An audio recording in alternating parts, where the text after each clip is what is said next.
It's time to accelerate. Hi, I'm your host, Andy Paul. Join me as I host conversations with the leading experts in sales, marketing, sales automation, sales process, leadership, management, training, coaching, any resource that I believe to help you accelerate the growth of your sales, your business, and most importantly, you.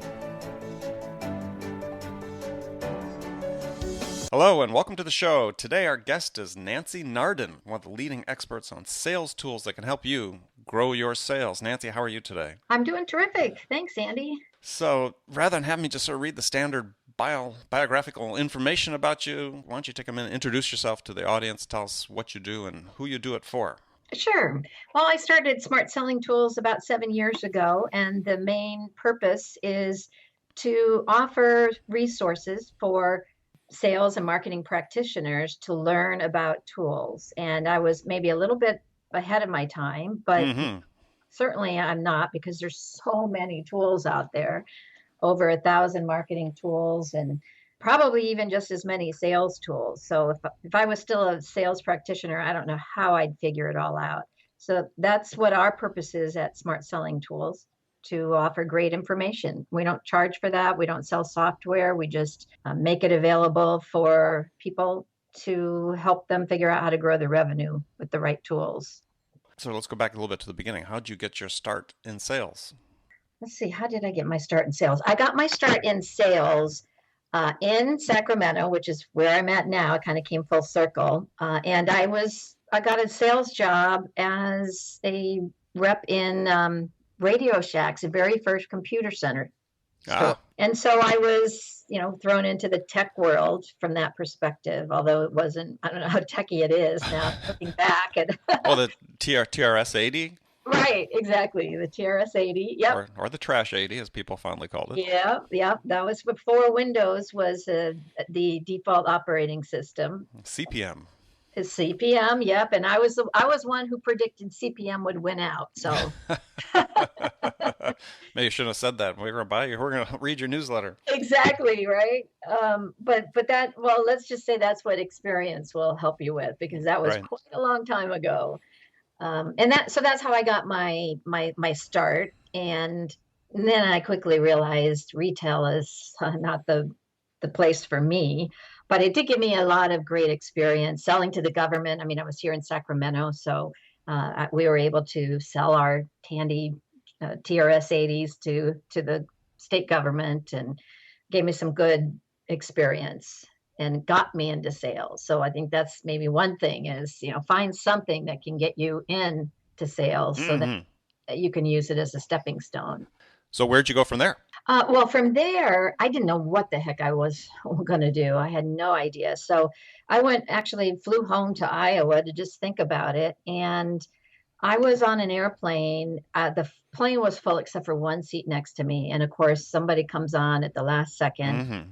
And I immediately, passed judgment on the guy. This is terrible to admit, but I'm like, oh my God, I can't believe I'm going to, be sitting next to this guy the whole time. And it turns out he was in sales and I was in sales. So we started talking sales philosophy. And one thing led to another. Next thing I knew, he was offering me a job at a company called Grid Systems in San Francisco. Actually, at the time, it was in Mountain View. Oh, It's yes. in the buildings that Google now lives in. And it was across from another startup at the time called Sun Micro. Yep. And so I mean, talk about serendipity, right? How do those kinds of things happen? I guess you just have to be open to them. Well, And you that's you probably asked a question, I imagine, or he asked you a question. right, right. Yeah. I mean, we just started a conversation. What do you do? What do you do? And then we started talking about sales. And I started sharing my philosophy about sales because I've always been a student of sales. I mean, I always wanted to just learn as much as possible and not just rely on like activity levels or the numbers game, right? So, Right. so we started talking about sales philosophy, and that impressed him that at a young age I was thinking about all of that. And he really pursued me for the position. I wasn't really sure I really wanted to. I didn't know enough to know what to ask or think about. And I did it anyway. I finally just agreed to it. And so I moved down to Silicon Valley. And here's the thing, and here's what got this really got me on the trajectory, although I didn't know it at the time, of where I am now. And that is that Grid was the very first laptop computer. In fact, they own the patent, or did, I don't know if they still do, for the clamshell design where the Mm-hmm. display comes down over the keyboard. And so nobody knew about laptops at the time. Why? My sales pitch was helping them understand and educate them as to why they might want to take a computer with them, if you can believe that. Well, yeah, Right. the alternative at that time are those luggables that Compaq was making. They were the size of a small rollerboard suitcase. Absolutely. Yeah. And but here's the thing. So that was like, well, I'll lug it every once in a while. But why would you need true portability? There weren't apps out like PowerPoint. There was no PowerPoint. We came up with our own slide share, slide program Mm-hmm. application. And so that got people thinking, wow, we could really differentiate ourselves if we could bring a computer in with us and show a slide show on the computer. And then pretty soon, if we've got our field sales teams using it and our field engineer teams using it, we need some apps. What are the apps that we can use? And that's really what I think gave birth to the CRM and SFA, software industry, because there was no CRM at that point. Right, and SFA is Salesforce Automation. Yes, it is. Yeah, Salesforce automation. And that's really what started. And then it kind of morphed into CRM, or customer relationship management. So I think I was around at the very beginning. I think the laptop may have been really the first sales tool. And then Mm-hmm. we needed software for it. And then I was in sales for, 20, 25 years before I started thinking, I've always been entrepreneurial. I want to do something on my own. So what do I do? How do I create a business? What can I offer that will be of value, and how would I monetize it? Mm-hmm. And I just took my experience at analyst firms like Gartner and DataQuest, and my experience in sales and sales tools, and came up with this smart selling tools idea. And so, what impact do you see that technology and tools are having on sales and salespeople today? I mean, you've talked about this incredible growth, and I've read the same statistics. I think we've gone from a couple hundred sales and marketing automation tools to a couple thousand, 3,000. So Hmm. this exploding universe, and certainly the pace isn't stopping. Right. What are these people seeing out there in terms of what the demand is in the marketplace, that how they can help sales productivity? Well, right now it's a real crowded space, and so there's a lot of noise. And I think the industry as a whole, it's still very immature as a marketplace, and that means that there's confusion out there. There's a lot of competition for attention amongst sales managers and marketers. Marketers are a lot further ahead than sellers are when it comes to technology.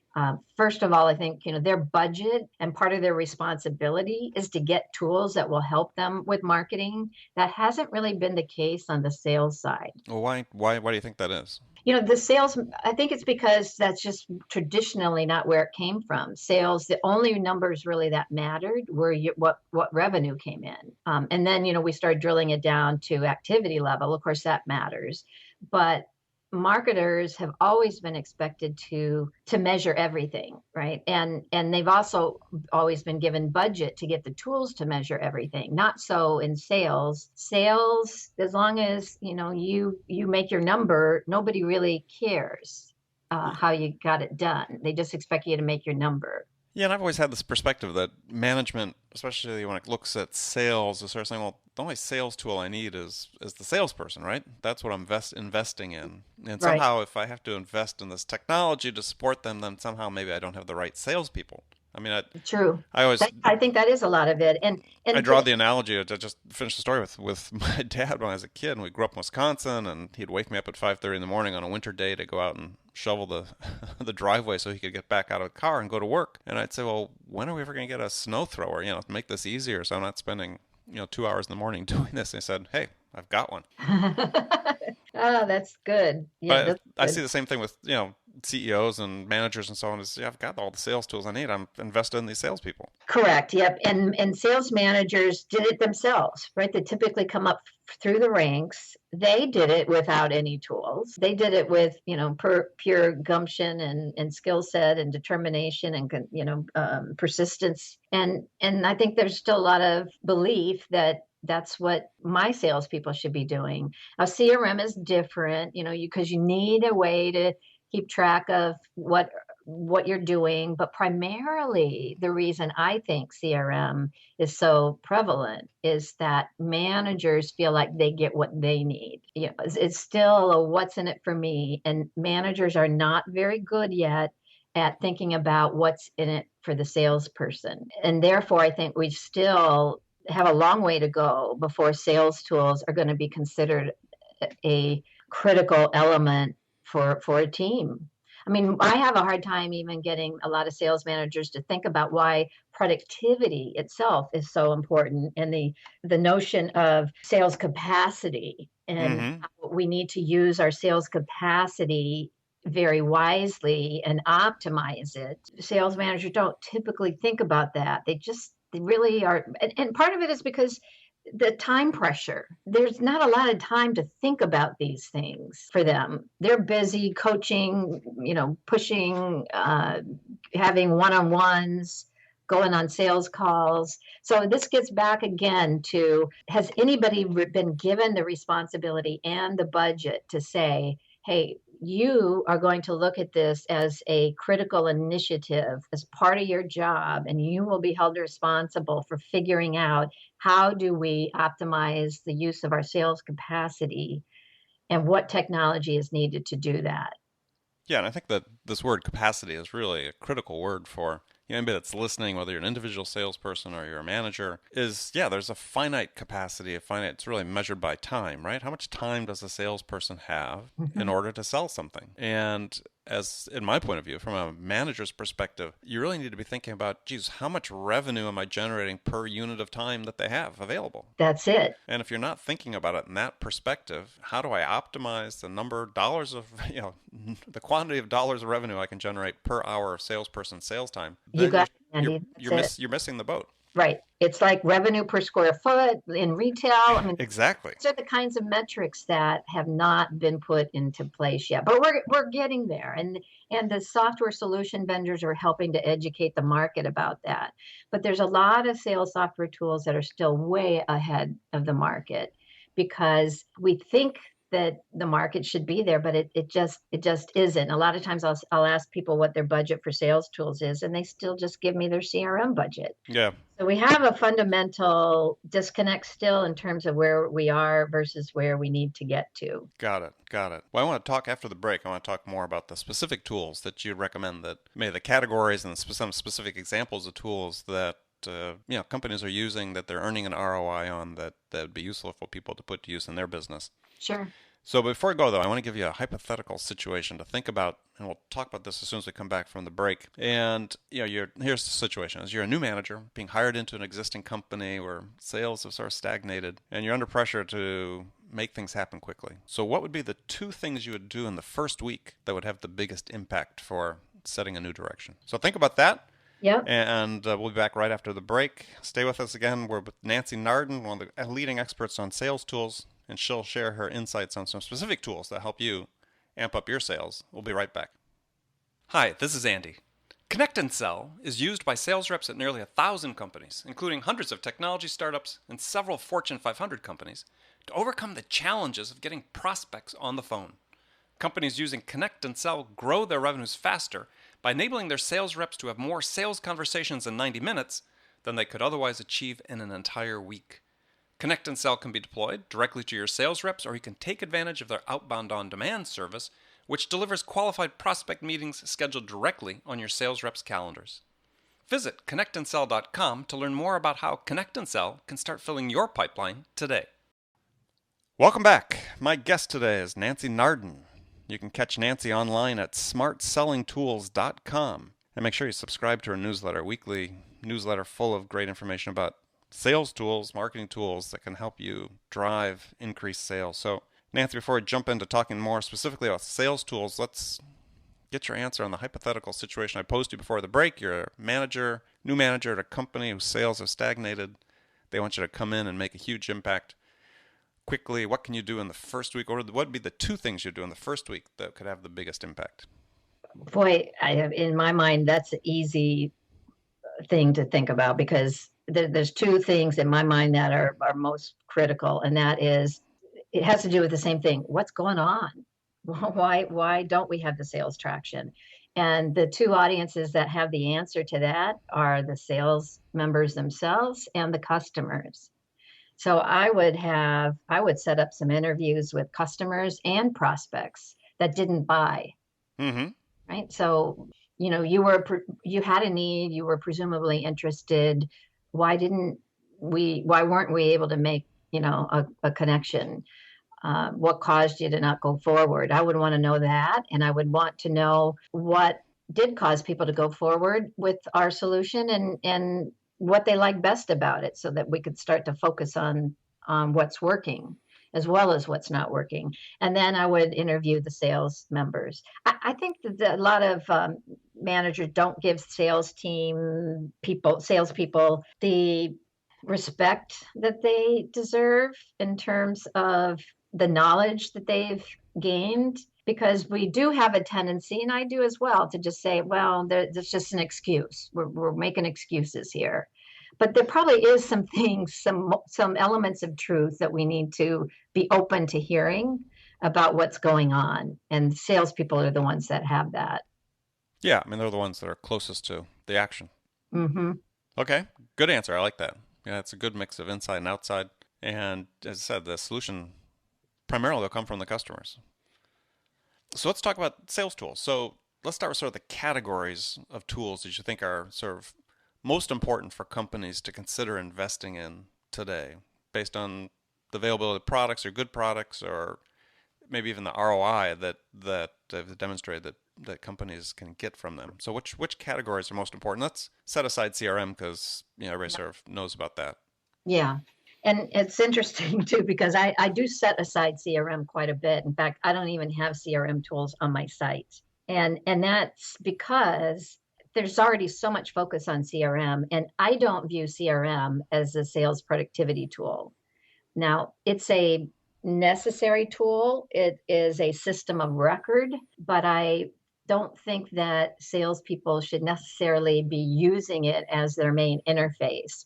I think we've gone beyond that. Look, CRM has been around for 35 years, and we're still using this sort of database record concept for a salesperson to use to log their everyday activities. And that's not how a human being works. And maybe at one point we didn't have the technology to do it any other way, but we do now. Mm-hmm. So, for instance, why can't we, by virtue of dialing and using a phone, why can't that be logging in the phone call that was made automatically? And then perhaps calling up a call disposition screen when it notes that the call is over, Mm-hmm. allows a salesperson to just check off a couple boxes. This is what happened. This is what happened. This is the next step. This is, the competitors we talked about, whatever. That's the kind of automation that I think is needed. And so anyway, I got up on a tangent, but that's why I don't talk about CRM so much. So getting back to the categories, and we actually just did a survey on sales tools, consideration, acquisition, and performance. And we asked about 13 different types of sales tools categories. So I won't go over all of them. But for an example, e-signing is one, and sales contract management is one. Quoting, pricing, and configuration is one. iPad or tablet tools like mobile catalog and visit reporting and those Mm-hmm. types of things is one. Sales intelligence, so just having prospect lists and being able to look up and filter based on size of company and those types of things. Those are some of the tools that we asked about, whether they were in use, whether they were being implemented, whether they had evaluated them and declined, basically all the different options of of where a sales tool could be in terms of usage within a company. Right. And so, which were the most popular? Were those the ones you named?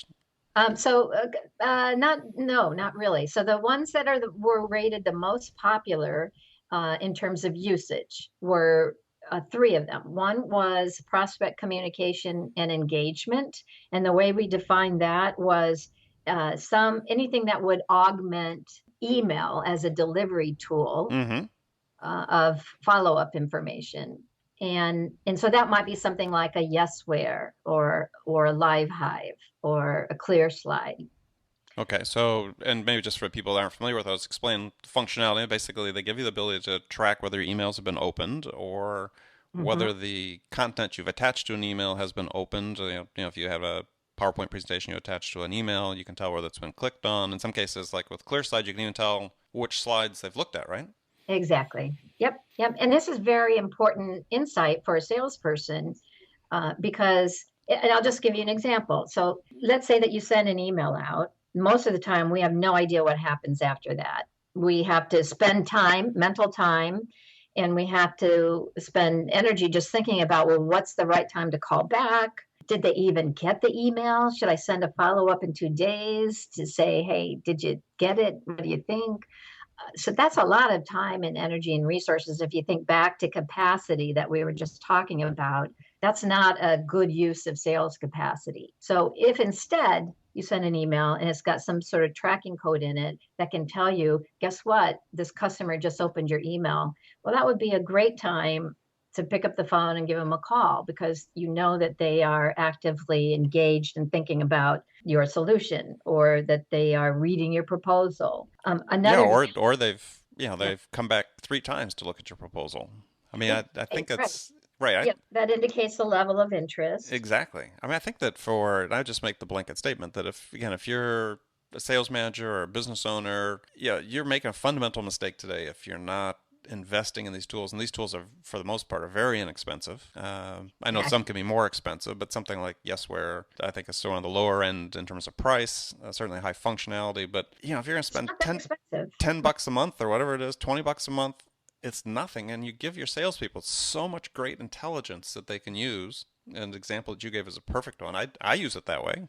If I'm sending an email out to a prospect and they open the email, if the first time maybe I won't call them. If they open again a second time soon thereafter, yeah, I pick up the phone call. Yep. And I absolutely agree with you. There's no excuse. This is a fundamental tool that everyone needs in their toolbox. There's no reason why you shouldn't have it. And just one other quick example, and this has happened to me. I've talked to a client that said, or a prospect that said, we're probably not going to be ready to do anything for a couple of months. And I don't know, 30 days later, I start seeing these emails being opened by this person. Well, I could have been sitting here waiting an extra 30 days because they had told me originally 2 months. And now Mm-hmm. I know there's something going on that has stirred their interest. And I better pick up the phone and reach out to them.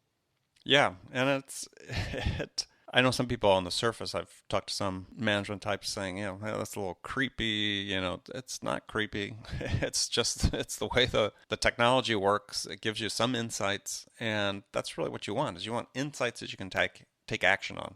And yeah, this is just Yeah, to me is an essential tool that every sales organization should have. absolutely. And creepy could come into it if you just have to do it right. You don't want to like while as soon as you see they opened it, you don't want to call and go, "Oh, I can see that you're reading my email." I mean, Exactly. right? You just have to know how to do it the right way.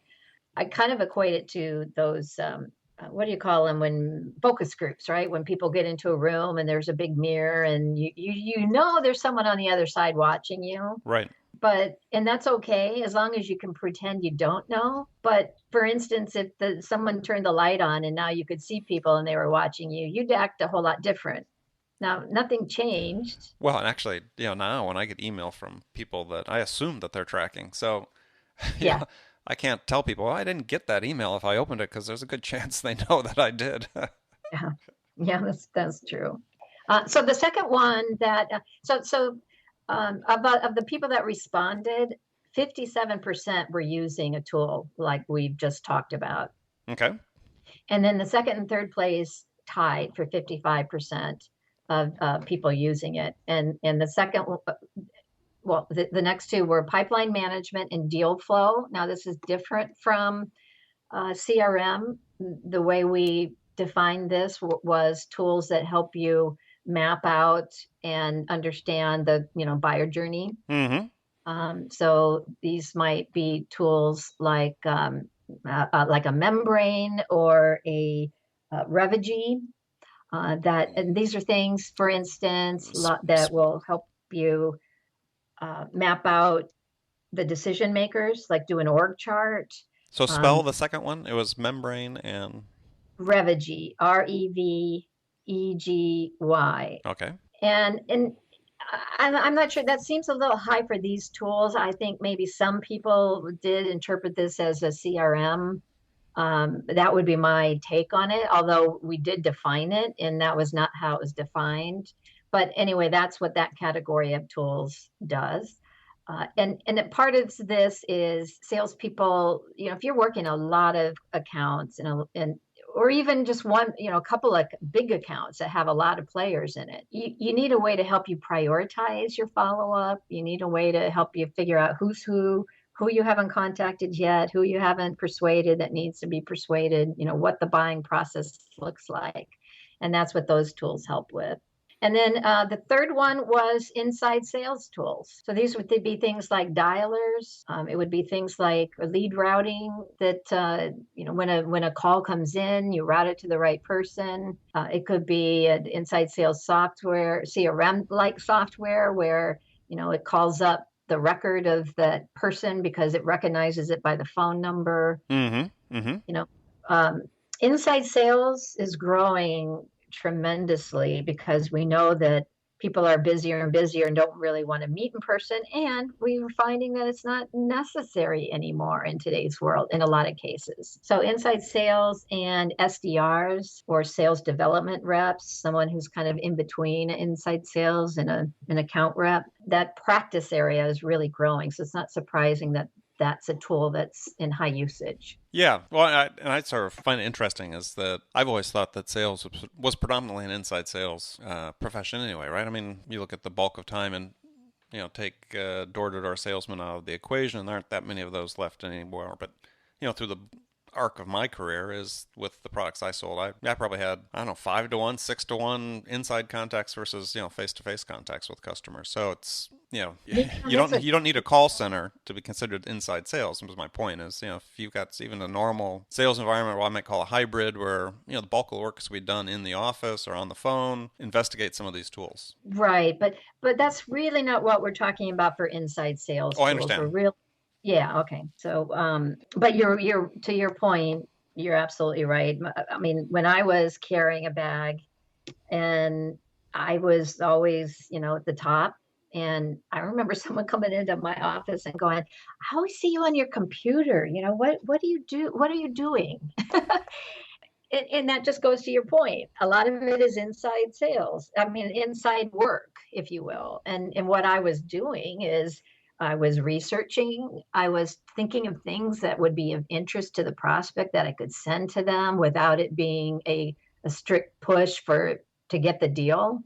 I was nurturing. That's what I was doing, right? And so Yeah. a lot of inside work is nurturing and figuring out strategy. Well, yeah, and my point was that even if you're not in a strictly sort of more call center oriented, SDR oriented, inside sales environment, sort of high volume, outbound, proactive business development, but you still have, proactive business development requirements. You got to go out and prospect, some of these tools you talked about, even in lower volumes, a dialer, some of the access to the databases like Avention and some of these others you'd mentioned, they're critical to investigate and have as part of your toolkit. Yep. So, last question on this, and then we'll hop on to the last segment of the show is should salespeople invest their own money in some of these tools if their companies won't? Oh, I think so. Absolutely. Yeah, absolutely. And they are starting to because they're used to that idea. We have these app stores and we've got phones that we look for apps for.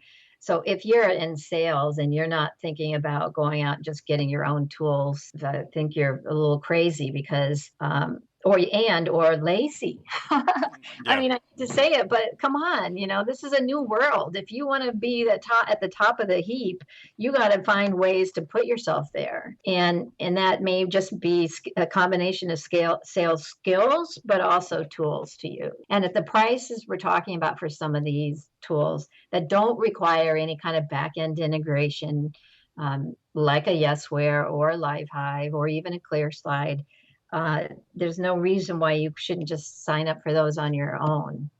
Yeah. When you think about it, it's a fraction of a percentage of your income or your potential income. So, yeah, do what you can to optimize your performance and investigate and purchase some of these tools, even if you have to do it on your own. It's like investing in your own training, right?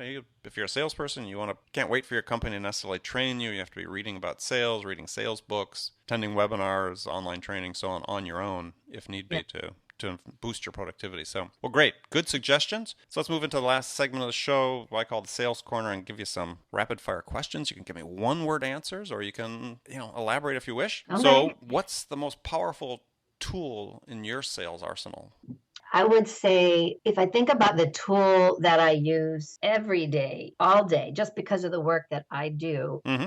it would be I would have to go back to the Live Hive or Yesware Okay. kind of example because that really you can't do without that. But I was going to say what I was going to say, and you can decide what you want to do with this. But what I was going to say is the Snagit, which is a tool that allows you to grab images. Screen capture. Yeah. Yeah, exactly. Now that's you wouldn't think of as a sales tool, but if you're in sales and you're going to be calling on a client or prospect, maybe you want to grab their logo right off the web.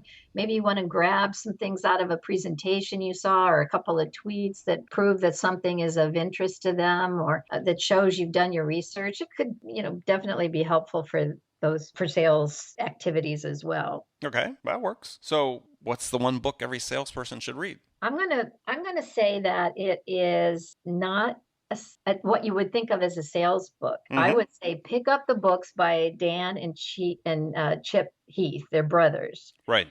and they're also professors or at least one of them. I think they both are, and they write books about the decision making process.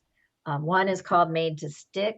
Yep. One is called Switch. How do you get people to move and change, which is really what sales is all about. Mm-hmm. One is called Decisive. Yeah, I don't know that one. I know the first two you mentioned. Yeah. Decisive. I think it's called Decisive. It's something like that. And it's about how people make decisions. And I read these books and I think about it in terms of sales. How can we apply this? One of the concepts I really like is this concept of ooching. And so often we want to get the prospect from where they are now to signing a contract. Well, that's not how people work. That's a big process. I'm not sure I'm comfortable with it yet. You're asking me to marry you when we really just met. Mm-hmm.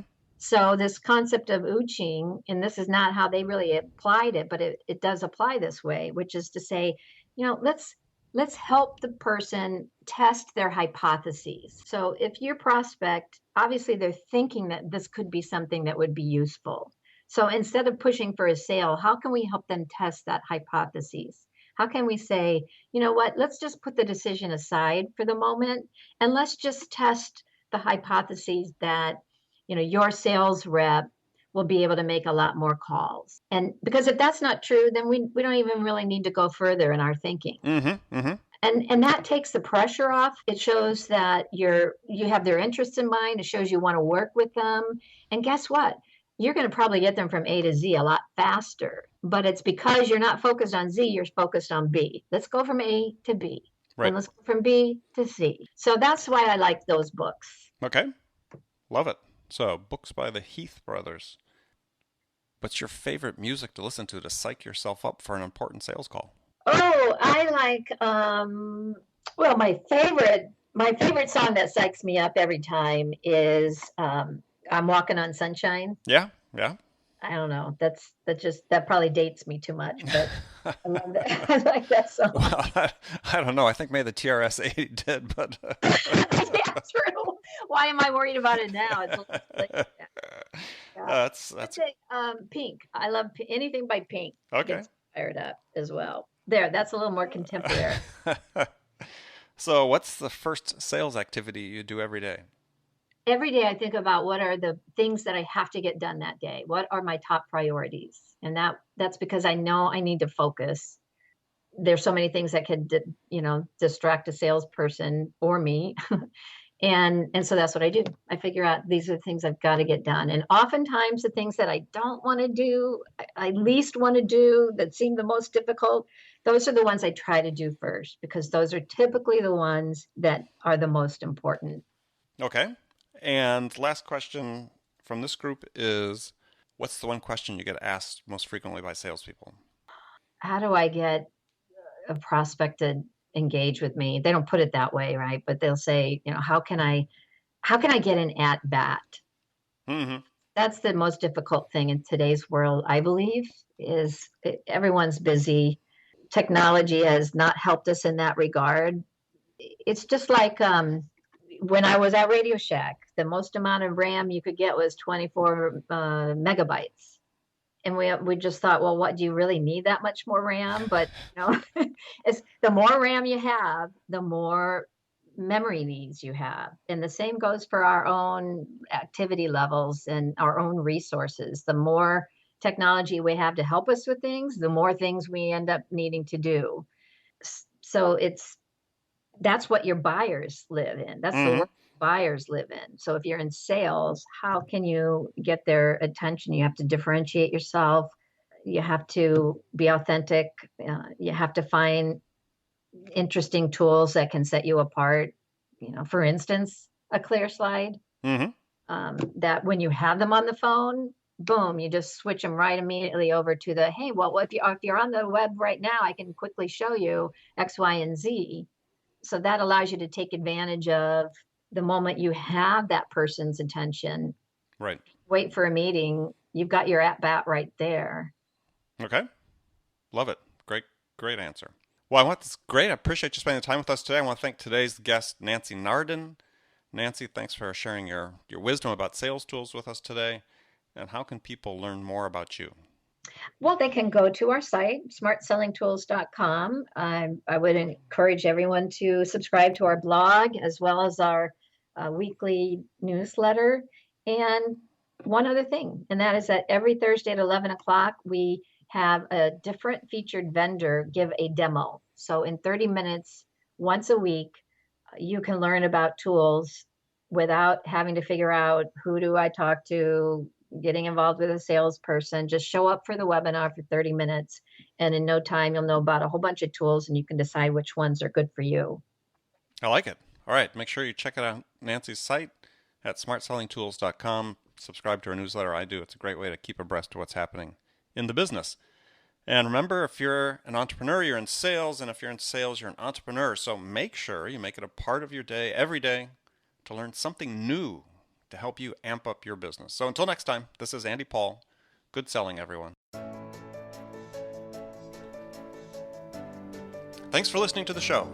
If you like what you heard and want to make sure you don't miss any upcoming episodes, please subscribe to this podcast on iTunes or Stitcher.com. For more information about today's guest, visit my website at andypaul.com.